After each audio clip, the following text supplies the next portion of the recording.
The night started like any other, with me carefully picking out my suit and watching my wife dress up for the party. She seemed unusually excited, her smile wider, her perfume stronger, and her eyes filled with a sparkle I couldn't quite place. I thought maybe she was just happy to spend the evening out together, away from the routine of our lives. But as I'd later learn, her excitement had nothing to do with me. We arrived at the party, greeted warmly by friends and acquaintances. Laughter and music filled the air, and for a while, I allowed myself to enjoy it. My wife drifted through the crowd with confidence, mingling, laughing, and sipping her drink. I stayed close, but I noticed how she kept glancing toward a tall man across the room. At first, I dismissed it as casual curiosity. I told myself not to be paranoid. As the night went on, she became distant.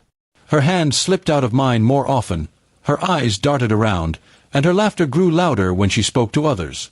Then I saw it, the man she had been glancing at earlier now standing far too close, whispering into her ear. She didn't push him away, she leaned in, smiling in a way I hadn't seen directed at me in months. My stomach sank, but I kept my composure. By midnight, people were dancing, couples were swaying, and I couldn't find her by my side. I searched the hall, my chest tightening with each empty corner. Then I saw them, slipping out the back door together. Her hand brushed against his arm, and she didn't even look back. The shock froze me in place. My wife, the woman I trusted, had chosen another man in front of everyone. I could have caused a scene right then.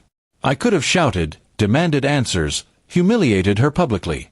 But instead, I decided to stay silent. Anger burned within me, but I knew revenge was best served cold. I shook hands, smiled at a few friends, and quietly left the party alone, all the while planning what would come next. The drive home was a blur. Every memory of our years together replayed in my mind, the promises, the sacrifices, the nights I stayed late at work to build a future for us. And now, she had thrown it all away in one reckless decision. By the time I reached home, my sadness had hardened into something sharper. I would not beg for answers, nor would I cry. Instead, I would let her actions destroy her own world. I started by gathering every financial document, every shared account detail, and every important paper we owned. She had left me humiliated, but I would not leave her with the comfort of stability. I called a lawyer the next morning, and by the time she returned, sneaking in at dawn with her shoes in her hands and guilt on her face, I was already 2 steps ahead. She looked at me, perhaps expecting me to explode in rage. But I didn't. I calmly told her I knew where she had been and with whom. Her face paled, and she tried to stammer out excuses, but I silenced her with a single sentence, "The marriage is over." Her shock at my calmness was almost satisfying. Over the next few weeks, I watched her life unravel piece by piece. Mutual friends began to hear the story, not from me directly, but from the subtle truths I allowed to slip into conversations.